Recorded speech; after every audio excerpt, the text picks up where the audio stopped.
Você já conhece o novo ensino médio? Essa proposta que está todo mundo comentando por aí. Sabia que ela foi baseada nas experiências de vários países? Países que tratam a educação como prioridade.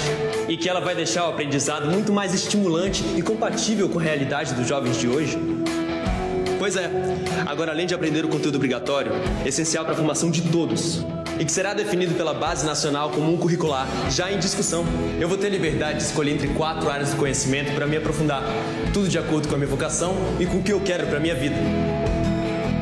E para quem prefere terminar o ensino já preparado para começar a trabalhar, poderá optar por uma formação técnica profissional, com aulas teóricas e práticas. Acesse o site, participe das discussões. Agora é você quem decide o seu futuro. O sistema, ele quer roubar o sonho dos alunos, eu acredito muito nisso.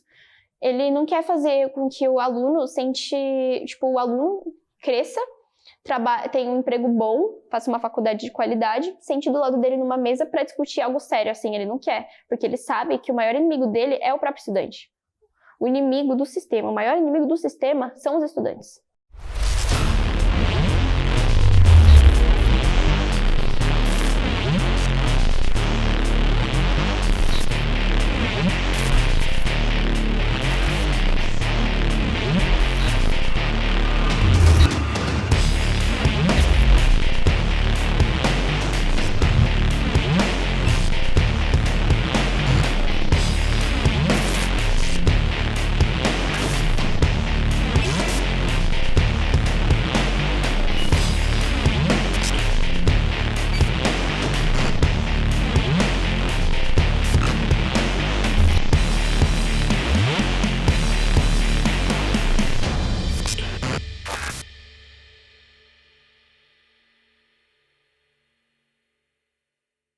Particularmente nos últimos anos do último presidente, né, do governo Bolsonaro, houve uma aproximação muito maior com o empresariado.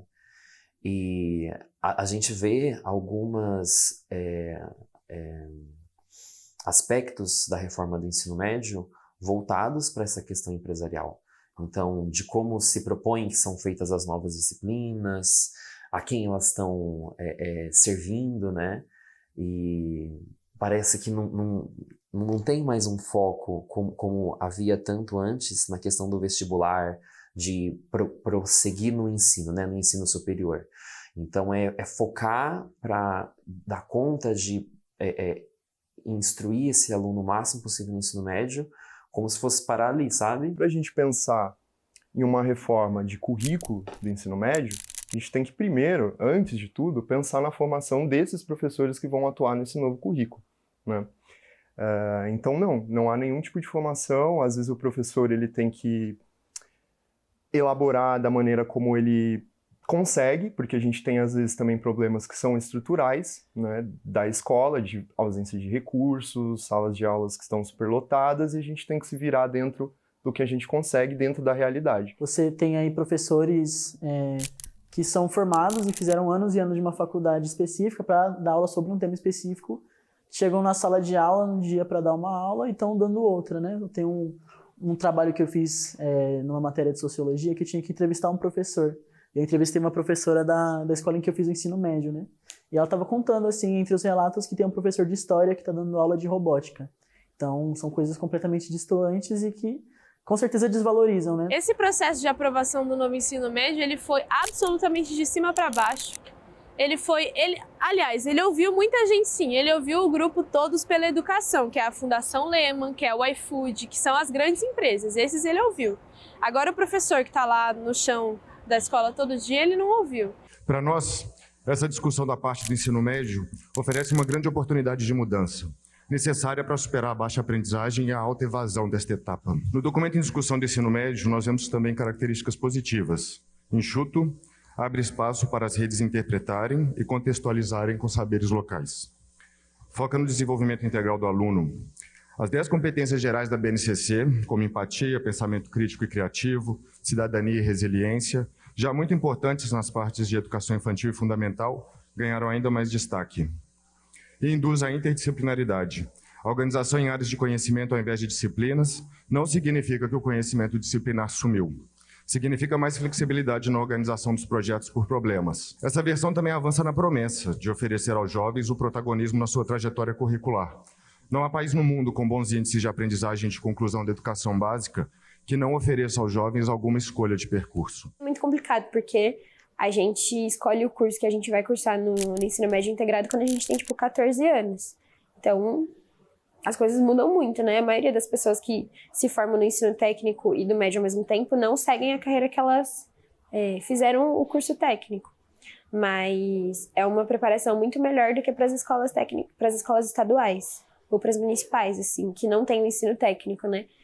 E com o novo ensino médio ainda está piorando ainda mais, porque os estudantes estão indo para a escola para ter aula de como fazer brigadeiro gourmet, entendeu? O sistema não tá nem aí pro aluno, entendeu? O sistema tá implantando esse novo ensino médio justamente pro aluno não ter certo conhecimento em matérias específicas que caem, por exemplo, no Enem, no vestibular, como sociologia, história, filosofia, que eles estão tirando para implantar projeto de vida, que é uma aula que eles vão falar o dia todo. O que você quer ser quando crescer?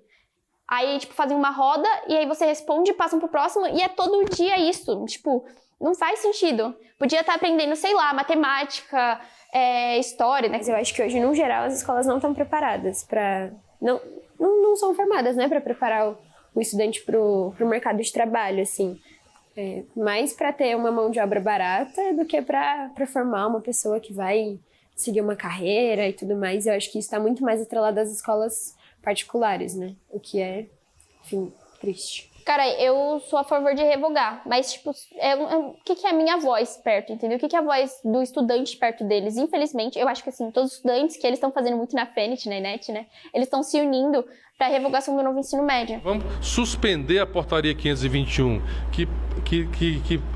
que aplica o cronograma de aplicação do novo ensino médio, principalmente por uma questão do carro do Enem. Porque o novo ensino médio previa que em 2024 nós tivemos um novo Enem. Como há ainda esse processo de discussão, nós vamos suspender essa portaria para que a partir dessa finalização, dessa discussão, a gente possa tomar decisões em relação ao ensino médio. Na minha visão, suspender não é o suficiente. A gente precisaria reformular. E isso não é uma coisa imediata, né? Porque beleza, suspendemos. E aí, o que a gente vai fazer? A gente volta para o que era antes ou a gente vai propor coisas novas, né? E ao que me parece, a suspensão ela é uma medida aí para ganhar tempo, talvez desmobilizar também os professores, né, os sindicatos, que estavam ali num processo ainda que tímido de tentar organizar os professores e conscientizar sobre a reforma do ensino médio, né, e trazer essa discussão, né. Então, suspender isso meio que traz um certo conforto, né, e aí a gente não precisa, então, lutar para isso, uma vez que está suspenso, a gente já tem pessoas que estão pensando nisso, né? Então, suspender, na minha visão, não é algo suficiente. É uma medida aí de, enfim, ganhar tempo. O ensino médio como ele está hoje, ele é muito pior do que o ensino médio de antes. E nós não estamos falando que a escola antes era boa. A escola antes faltava merenda, faltava professor, faltava laboratório. Mas a escola antes, ela garantia acesso mínimo dos estudantes ao básico. Pelo menos você tinha acesso a matemática e português, e ciências sociais, e história, e filosofia dentro da sala de aula. Agora nem isso o estudante tem. Então precisa revogar esse novo ensino médio, porque ele é um crime contra a educação no Brasil. E aí sim estabelecer um grupo de trabalho que envolva todas as categorias interessadas, menos o capital, porque o capital não tem nada a ver com a escola pública, e pensar um ensino médio, uma escola que sirva aos interesses da sociedade.